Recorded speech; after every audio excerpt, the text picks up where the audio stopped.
This Brawler 650 vacuum secondary carb sat full of gas all winter long on Ethan's small block Chevy boat. So it was no surprise when we took it on its first test run and it went terrible. Time for a much needed partial rebuild. We're going to start by tearing this thing apart and seeing where exactly we failed at. Let's see what happened here. I started by removing the needle and seats to figure out why they got stuck shut. They had some resistance, but nothing major was causing it to bind shut. But still, you don't want any resistance on these things. I popped off the rear bowl first and it was completely dry, but full of dirt, varnish, and old gas debris. That old gas has been sitting in there for way too long. The secondary metering block wasn't much better, dirt and varnish everywhere. I spun the carb around and pulled off the front bowl. These bolts that we pulled out of the back bowl, they're super dry, and I definitely noticed that there was absolutely no fuel in that back bowl whatsoever. We pull out a bolt to the front, and you can see that, there's at least fuel on there. So that tells me that these back bolts had no fuel on there, and that was dry the entire time we were running it. Oh yeah, look at that. We still have fuel in the front one, so, let's drain the fuel real quick. Man, look at that. I drained the gas into a water bottle to show you how nasty it really was. Surprisingly, the front wasn't as bad as the rear. At least the front bowl had gas, though. The rear bowl had no gas in it whatsoever. I pulled the primary block off, same deal. Varnish and debris. Don't forget to remove your vent tubes. And that gasket looks horrible. But this gasket looks brand new, probably because it wasn't getting any fuel. I also looked down the barrels and saw black carbon buildup from backfires. I pulled off the front pump diaphragm cover and there was gunk literally in it. That thing was caked full of junk. I don't even know what it is, to be honest. Must be debris from the gas tank. I have no clue. But all in all, this carburetor was just as dirty as I thought it was going to be on the inside. This is where I grabbed my gallon of Gunk's Complete Parts Cleaner Kit. I dropped the bowls, the floats, and other reusable pieces into the dip basket to let it soak for about 20 minutes. And here's a quick little clip of it before we dunked it into the parts cleaner kit. This dip basket's actually really nice for setting things down into the parts cleaner solution. And then I hit the carb body with Gunk's non-chlorinated carburetor parts cleaner to break down all the carbon buildup. I pulled the parts out after the soak and they looked brand new. Gunk made quick work of it. I laid everything out and started the primary pump diaphragm assembly, adding the new gaskets from the kit. And when you're reinstalling this little rubber piece, make sure you go super slow. I ended up just pushing it in and then grabbing the little tail piece on the other side, and while I was pushing it in, I slowly pulled on it to make sure we didn't break that ball off in the middle. They're super easy to break. We're reusing the old spring on this rebuild. I grabbed a new diaphragm, and then I can install the diaphragm cover, tightening the 4 bolts back down.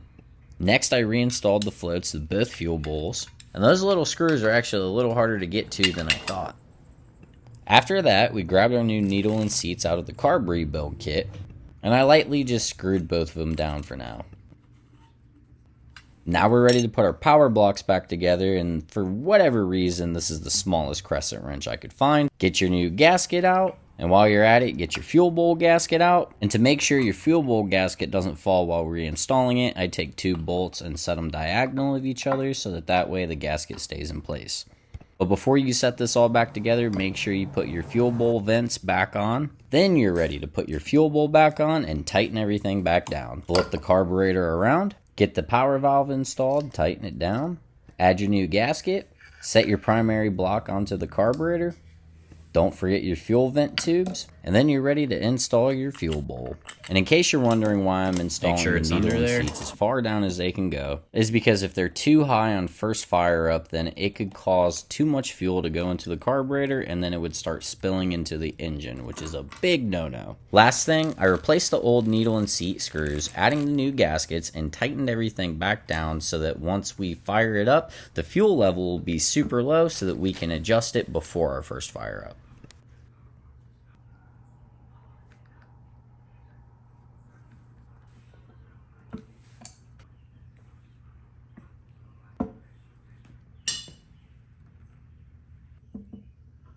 Here's the carb finished, clean, rebuilt, and ready to go back on the boat.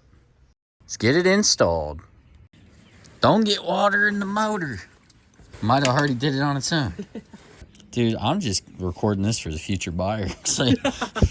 Wet? No, I told you, dude. It's dry. Whatever.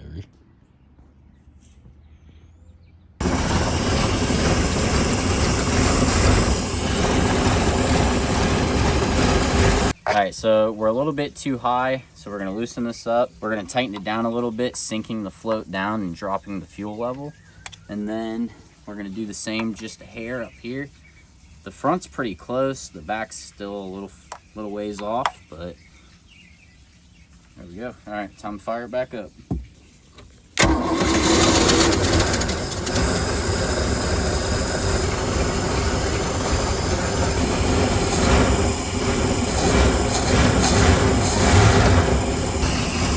Okay, so our level's pretty much good.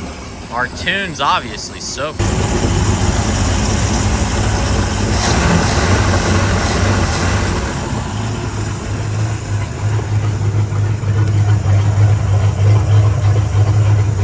I think we're good. Ready for the water.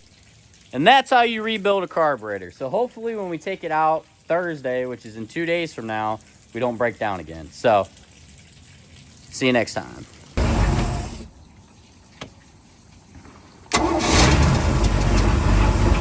That's what I'm talking about. We're carb guys now. Look at us. I don't know if I'd say that. Let's take the gauge off before Sean sees.